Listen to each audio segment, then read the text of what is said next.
Bonjour à tous, vous écoutez l'émission Compte à rebours présentée par Thérèse Pan pour Radio Taïwan International.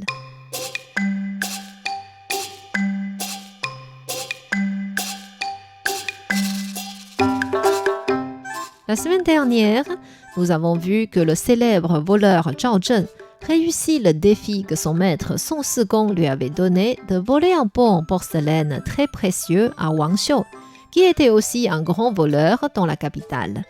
Par cette occasion, Zhao Zhen et Wang Xiu firent connaissance et ensemble, ils commirent un grand vol chez le prince Qian Shu.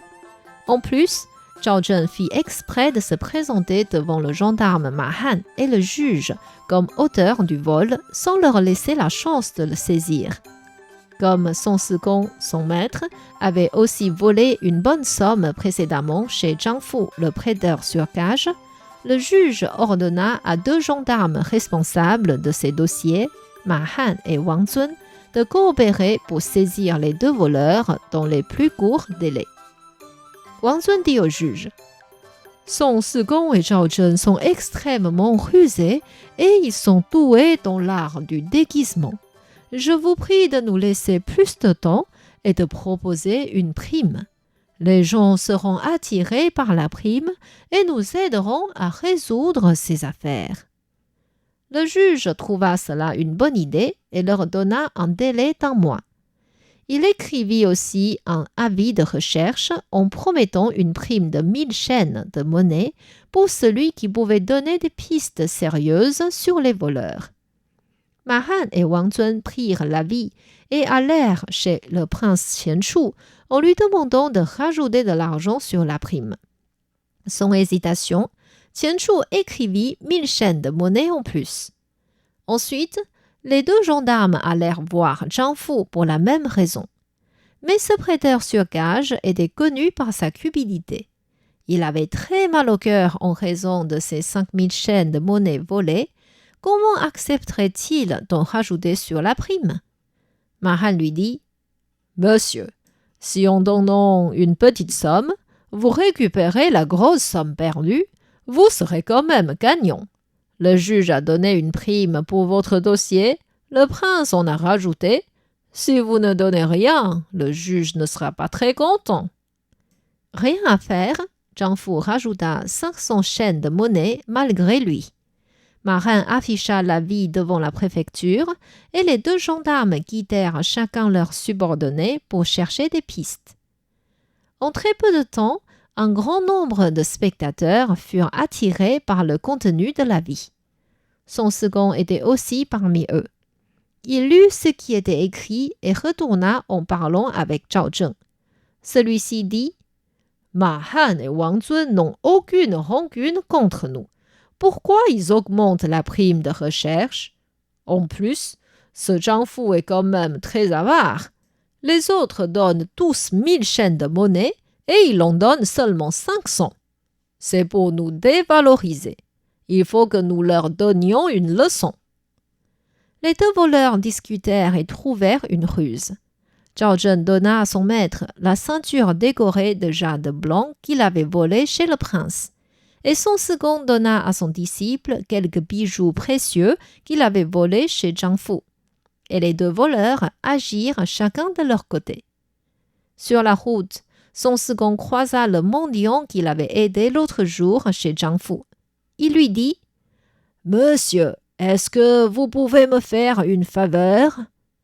Bien sûr, mon bienfaiteur, je ferai tout ce que vous me demanderez de faire. C'est très bien. Préparez-vous à gagner 1000 chaînes de monnaie. Comment? Vous ne me demanderez pas de commettre un crime au moins? Pas du tout, n'ayez pas peur. Song Sigong ordonna à son disciple Hou Xin de se déguiser en officier et lui dit: Prends cette ceinture ornée de jade blanc et va à la boutique de Zhang Fu. Dis-lui que tu veux la mettre sur gage. Il verra que cette ceinture est un trésor sans prix. Mais dis-lui que tu veux seulement emprunter 300 chaînes de monnaie et que tu la rachèteras au maximum en 3 jours. Si tu ne peux pas la racheter au bout de 3 jours, qu'il te donne encore 200 chaînes de monnaie et la ceinture sera à lui. Dis-lui de ne pas ranger la ceinture dans son coffre-fort tout de suite, mais la conserver dans sa boutique en attendant que tu reviennes. » Hou Xin prit la ceinture et agit selon les instructions de son maître. Comme Zhang Fu était très avide, il savait qu'il pourrait gagner énormément d'argent dans cette affaire. Il donna donc 300 chaînes de monnaie à Hou Xin sans vérifier d'où venait cette ceinture. Quand Hou Xin accomplit sa mission, son second demanda au mendiant d'aller à la préfecture et d'enlever l'avis de recherche. En entendant dire que quelqu'un avait enlevé l'avis, signe qu'il y avait une piste du voleur, le prince Tianchu était très content et fit venir immédiatement l'homme en question. Le mendiant répondit comme ce que son second lui avait appris. « Je suis allé chez Zhang Fu, le prêteur sur gage, pour faire une affaire, et j'ai vu par hasard négocier le prix avec un homme en voulant lui vendre une ceinture décorée de jade blanc. On m'a dit que cette ceinture avait été volée dans votre manoir. C'est pourquoi je suis allé retirer l'avis pour vous le signaler. » Le prince Tianchu envoya sans tarder une centaine de soldats chez Zhang Fu. Effectivement, ils trouvèrent la ceinture dans sa boutique. Sans laisser de temps au prêteur de s'expliquer, les soldats l'escortèrent directement au manoir du prince. Tianchu vit que la ceinture était réellement son objet perdu. Il donna 1000 chaînes de monnaie au mendiant et envoya Zhang Fu et sa ceinture devant le juge. Le juge était honteux et farouche par le fait que le voleur était saisi par les hommes du prince et non par ses propres hommes. Il déversa ainsi toute sa colère sur la personne devant lui en criant « Zhang Fu, vous avez porté plainte l'autre jour en disant que vous vous êtes fait voler et que vous avez perdu beaucoup d'argent et de bijoux.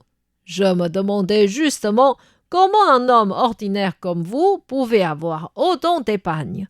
En fait, c'est par le vol. Dites honnêtement, qui a volé cette ceinture du prince ? » « J'ai hérité toute ma richesse de mes ancêtres et je n'ai jamais commis de vol. J'ai obtenu cette ceinture hier après-midi par un officier qui voulait la mettre en gage contre 300 chaînes de monnaie. »« C'est n'importe quoi. J'ai bien marqué sur l'avis de recherche que cette ceinture appartenait au prince et il n'existait pas de ceinture pareille de ce genre. Tous mes officiers le savent. Comment est-il possible qu'il vous la passe et que vous ne la reconnaissez pas? En plus, un trésor échangé contre si peu d'argent, ce n'est pas du tout logique. » Le juge demanda à ses subordonnés d'exercer le châtiment du bâton sur Zhang Fu, et celui-ci ne pouvait que hurler à cause de la douleur. Finalement, Zhang Fu proposa d'aller retrouver l'officier en question avec un délai de 3 jours. Comme le juge avait aussi quelques doutes dans ce dossier, il accorda cette demande en plaçant Zhang Fu sous la surveillance de 2 gardes. Les larmes aux yeux, Zhang Fu sortit du tribunal. Dans cette situation extrême, il ne pouvait que laisser sa cupidité de côté et invita les 2 gardes à boire un verre pour leur faire plaisir. Au moment où Zhang Fu leva son verre, un homme âgé entra dans le bistrot. C'était le voleur Wang Xiu, mais Zhang Fu ne le connaissait pas. Wang Xiu demanda dans la salle « Est-ce que Zhang Fu est parmi vous ?» Zhang Fu se présenta. « C'est moi. Qui êtes-vous ?»« Je suis allé dans votre boutique sans vous trouver et on m'a dit que vous étiez en procès. En fait, j'ai des prises des voleurs qui vous ont dérobé des bijoux. » « C'est vrai? C'est qui? Dites-le-moi. » Wang Xiu chuchota à l'oreille du prêteur sur gage et celui-ci dit en sursautant « Comment? Mais ce n'est pas possible. » « Je sais que c'est difficile à croire. Je veux bien présenter mon témoignage devant le juge. » Ainsi, Wang Xiu, Zhang Fu et les 2 gardes retournèrent au tribunal. Le juge peinait à croire leur plainte écrite qui accusait les gendarmes Ma Han et Wang Zun en tant que voleurs chez Zhang Fu. Il demanda à Wang Xiu. Ces deux personnes accusées sont des chefs des gendarmes depuis longtemps. Il faut que vous présentiez une preuve solide. Sinon, je serais plutôt d'avis que c'est vous qui voulez les encadrer par haine personnelle. Grand juge, je suis un commerçant à Zhengzhou. J'ai vu il y a quelques jours deux personnes vendre des bijoux là-bas en disant qu'ils en avaient encore chez eux. Je les ai reconnus et j'ai douté aussi du fait de voir comment des gendarmes pourraient avoir autant de bijoux. Quand je suis venu à la capitale, j'ai vu l'avis de recherche et compris que les objets perdus de M. Zhang Fu étaient justement ce que les deux gendarmes vendaient. C'est pourquoi je suis venu vous signaler cette piste. Le juge ne voulait pas trop croire à ce témoignage, mais comme Zhang Fu avait porté plainte, il fallait la traiter. Il dépêcha des gendarmes pour aller fouiller chez Ma Han et Wang Zun. Ces deux derniers étaient en train de chercher des pistes des voleurs en dehors de la capitale et n'étaient pas chez eux.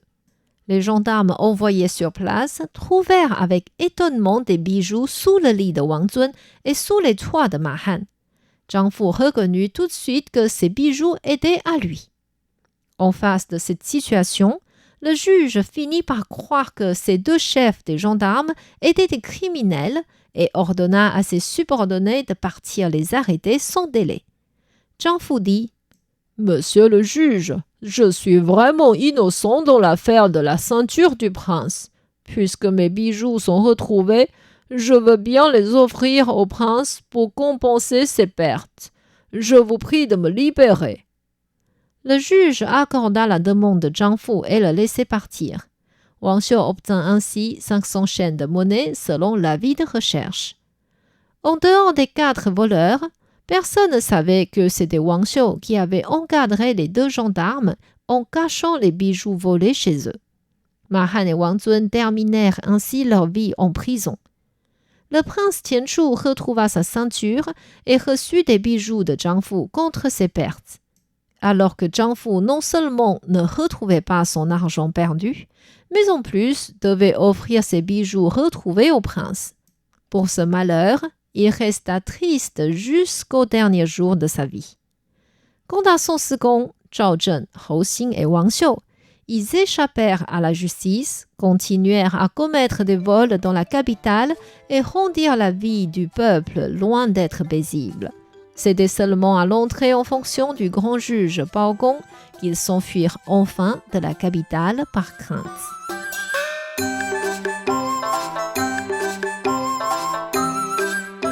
C'était Conte à rebours présenté par Thérèse Pan sur les ondes de RTI.